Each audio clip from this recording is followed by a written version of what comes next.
ਵਾਹਿਗੁਰੂ ਜੀ ਕਾ ਖਾਲਸਾ ਵਾਹਿਗੁਰੂ ਜੀ ਕੀ ਫਤਿਹ। ਖੋਜ ਗੁਰਬਾਣੀ ਵਿੱਚ ਆਪ ਸਭ ਦਾ ਸਵਾਗਤ ਹੈ ਜੀ। ਸਭ ਨੂੰ ਜੀ ਆਇਆਂ ਜੀ। ਆਓ ਅਸੀਂ ਸਾਰੇ ਮਿਲ ਕੇ ਪਹਿਲਾਂ ਸ਼ਬਦ ਦਾ ਉਚਾਰਨ ਅਤੇ ਉਸ ਤੋਂ ਉਪਰੰਤ ਉਸ ਦੇ ਅਰਥ ਕਰਾਂਗੇ। ਅੱਜ 134ਵੇਂ ਸ਼ਬਦ ਦੀ ਵਾਰੀ ਹੈ ਜੀ।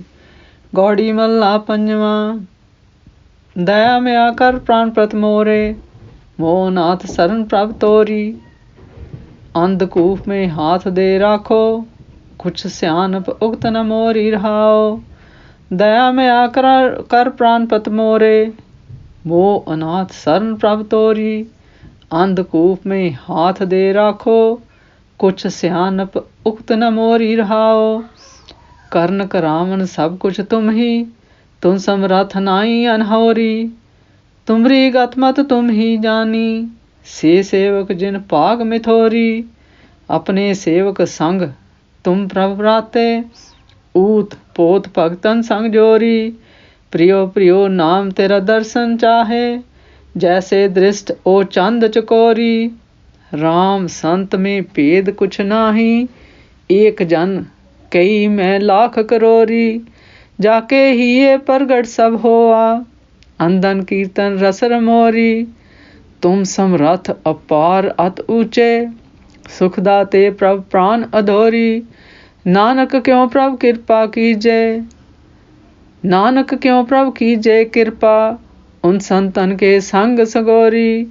तुम समरथ अपार अत ऊंचे, सुखदाते प्रभ प्राण अधोरी। नानक क्यों प्रभ कीजे कृपा, उन संतन के संग संगोरी। इस शब्द विच गुरु जी कहते हैं कि हे मेरे परमेसर प्राणपति, मेरे प्राणा दे दाता, मेरे उत्ते अपनी दया ते मेहर करो जी।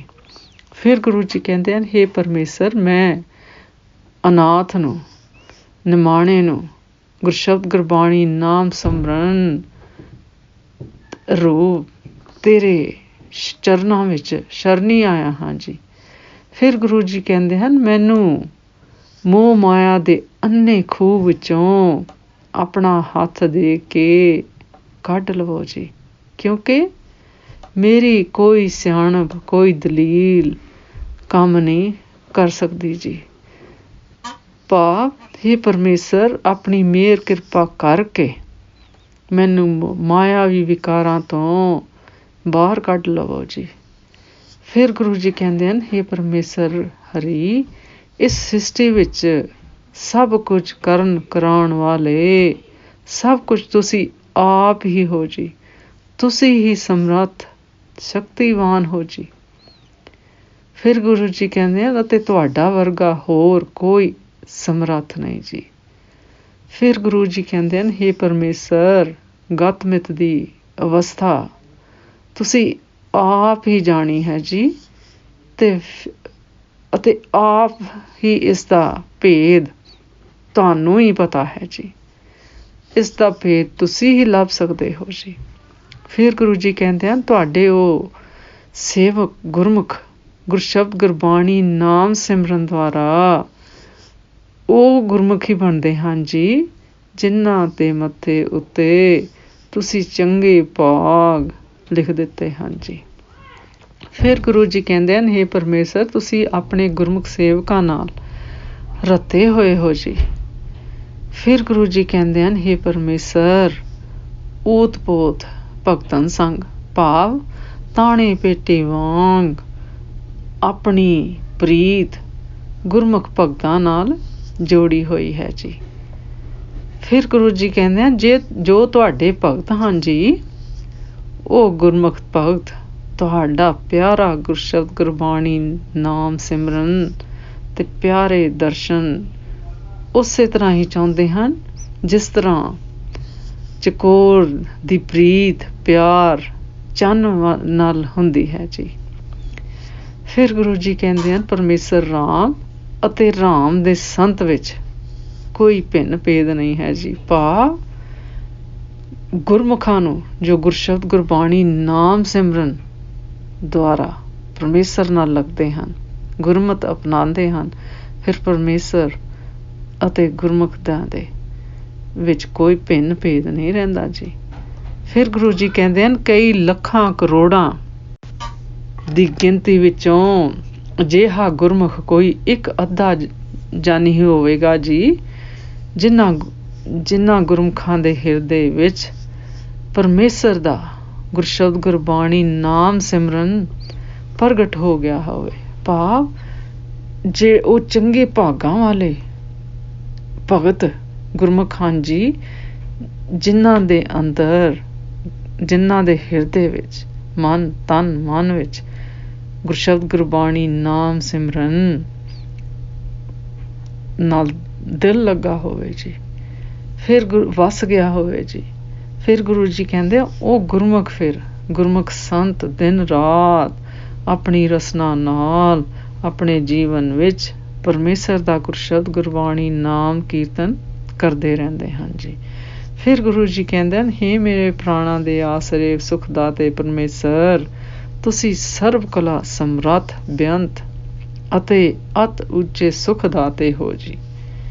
ਫਿਰ ਗੁਰੂ ਜੀ ਕਹਿੰਦੇ ਹਨ, ਹੇ ਪਰਮੇਸ਼ਰ, ਸਾਡੇ ਉੱਤੇ ਆਪਣੀ ਮਿਹਰ ਕਿਰਪਾ ਕਰੋ ਜੀ, ਤਾਂ ਕਿ ਤੁਹਾਡੇ ਇਹ ਜੀਵ ਉਹਨਾਂ ਸੰਤ ਗੁਰਮੁਖਾਂ ਦੇ ਨਾਲ ਉਹਨਾਂ ਦੀ ਸੰਗਤ ਕਰਕੇ ਤੁਹਾਡੇ ਗੁਰਸ਼ਬਦ ਗੁਰਬਾਣੀ ਨਾਮ ਸਿਮਰਨ ਦੁਆਰਾ ਉਹਨਾਂ ਨਾਲ ਮਿਲ ਸਕਣ ਜੀ।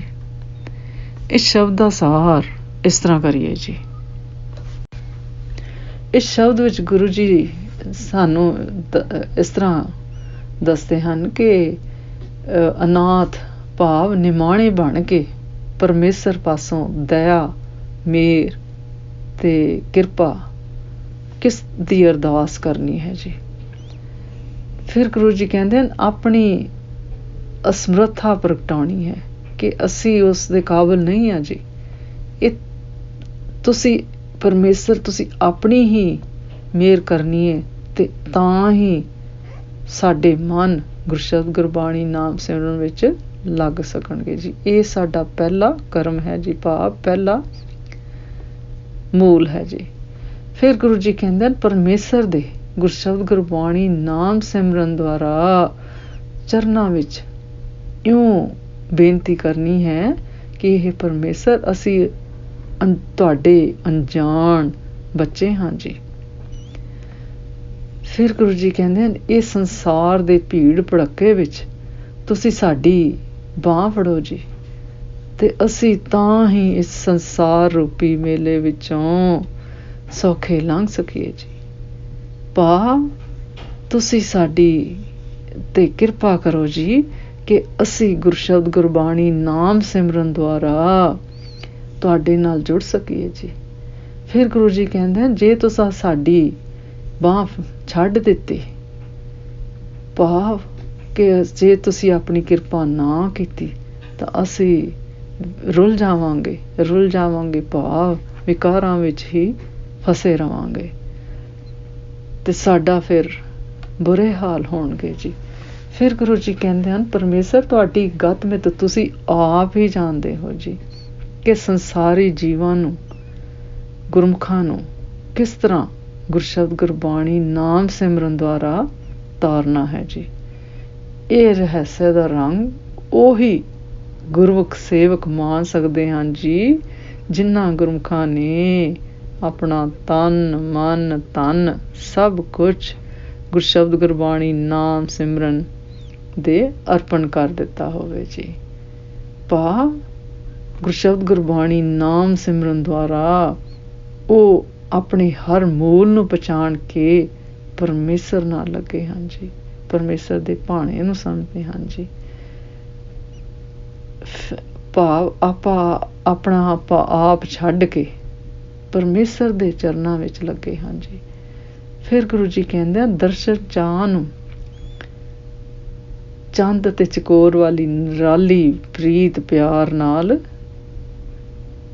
ਉਹੋ ਜਿਹਾ ਪਿਆਰ ਹੋਵੇ ਜੀ ਕਿ ਅਸੀਂ ਗੁਰਸ਼ਬਦ ਗੁਰਬਾਣੀ ਨਾਮ ਸਿਮਰਨ ਦੁਆਰਾ ਤੁਹਾਡੇ ਨਾਲ ਲੱਗੀਏ ਤੇ ਅਸੀਂ ਉਸ ਤੋਂ, ਇਹ ਸਾਡੀ ਖੁਰਾਕ ਹੋਵੇ ਕਿ ਅਸੀਂ ਉਸ ਬਿਨਾਂ ਰਹਿ ਹੀ ਨਾ ਸਕੀਏ ਜੀ।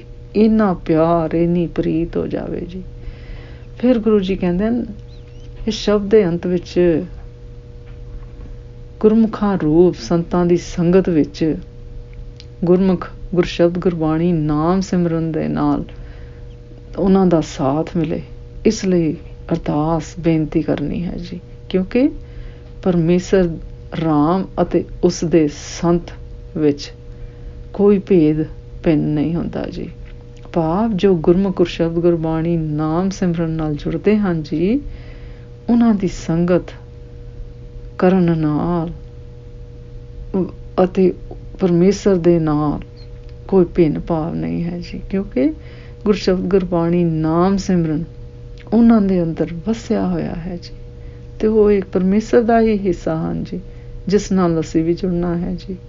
ਸੋ ਸਮਾਂ ਇਸ ਤਰ੍ਹਾਂ ਅਜਿਹੀ ਸੰਗਤ ਵਿੱਚ ਗੁਰੂ ਜੀ ਕਹਿੰਦੇ ਹਨ ਗੁਰਸ਼ਬਦ ਗੁਰਬਾਣੀ ਨਾਮ ਸਿਮਰਨ ਦੀ ਸੰਭਾਲ ਬਣੀ ਰਹਿੰਦੀ ਹੈ ਜੀ। ਅੱਜ ਦਾ ਵਿਚਾਰ ਕਰਦਿਆਂ ਮੇਰੇ ਕੋਲੋਂ ਅਨੇਕਾਂ ਭੁੱਲਾਂ ਹੋਈਆਂ ਹੋਣਗੀਆਂ, ਉਸ ਵਾਸਤੇ ਮੈਂ ਖਿਮਾ ਦੀ ਜਾਚਕ ਹਾਂ ਜੀ। ਵਾਹਿਗੁਰੂ ਜੀ ਕਾ ਖਾਲਸਾ, ਵਾਹਿਗੁਰੂ ਜੀ ਕੀ ਫਤਿਹ।